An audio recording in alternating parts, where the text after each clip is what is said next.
Hi, this is Combat Comedian. I lost my sense of humor at the MEPS in Oakland in 1985, so if you expect this to be funny, I have news for you. You know, a lot of people think that military intelligence is an oxymoron. Those are the same morons that think oxymoron is that guy Billy Mays, God rest his soul, selling OxyClean on the shopping channel. Hi, Billy Mays here for OxyClean. It cleans, it brightens, it whitens, supercharge your laundry with OxyClean, the stain specialist. Call now, here's how to order. Maybe he was an oxymoron. The Army and Marines are always giving us Air Force guys a hard time about being sissies. I don't know what they're talking about. Over 4 years in 4 different combat zones, I had it pretty rough.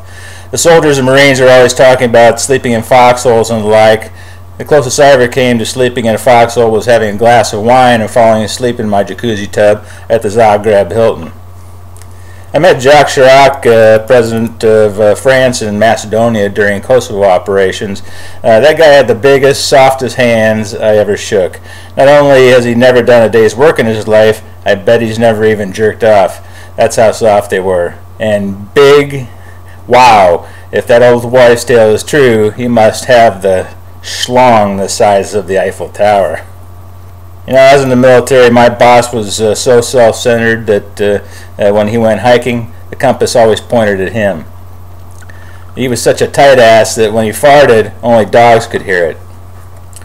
My boss was like such a micromanager, he needed a microscope to read his performance reports.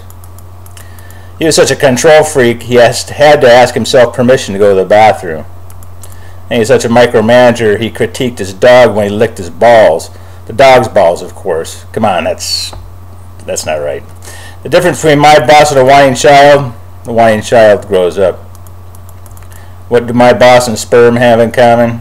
They both have a 1 in a billion chance of becoming a human being.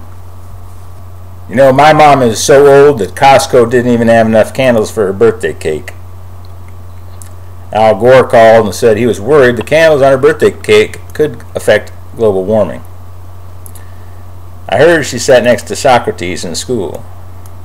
You know, George W. Bush was my commander-in-chief while I was in the military, and you know that he had a little bit of a problem talking, kind of like me.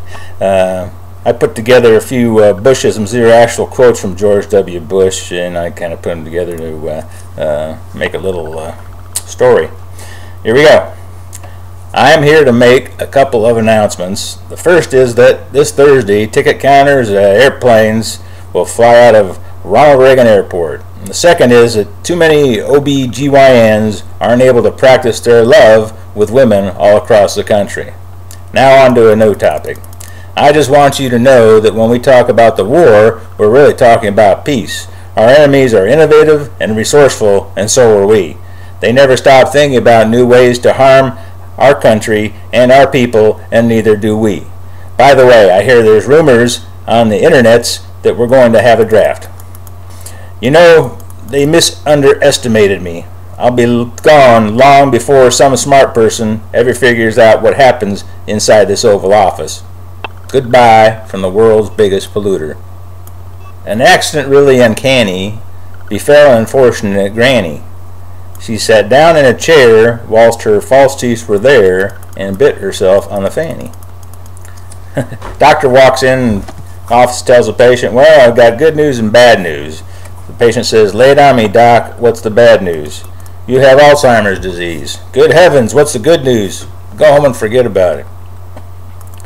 A man goes to the doctor's office and says, doc, I want my sex drive lowered. The doc says, sir, at your age, your sex drive is all in your head. You're damn right it is, he replied. That's why I want it lowered. You know the serenity prayer. Grant me the serenity to change the things I can, accept the things I cannot, and the wisdom to know the difference. Well, here's the senility prayer. Grant me the senility to forget the people I never liked, the good fortune to run into the ones I do, and the eyesight to tell the difference. My Uncle Paul, who lives in Los Angeles, is a bit of a crazy driver, according to my Aunt Mary. Well, Paul was driving down the freeway the other day when his car phone rang. He answered, and it was Mary urgently warning him, Paul, I just heard on the news that there's a car going 100 miles per hour the wrong way on the Golden State Freeway. Please be careful. Hell, Paul said, it's just not one car. There are hundreds of them. Finally, a clear conscience is usually the sign of a bad memory. This has been Combat Comedian. Hasn't been a very polished version, but I want to give you an example of what you can do to submit your 5-minute video for our contest ending February 29th, 2012. Thanks.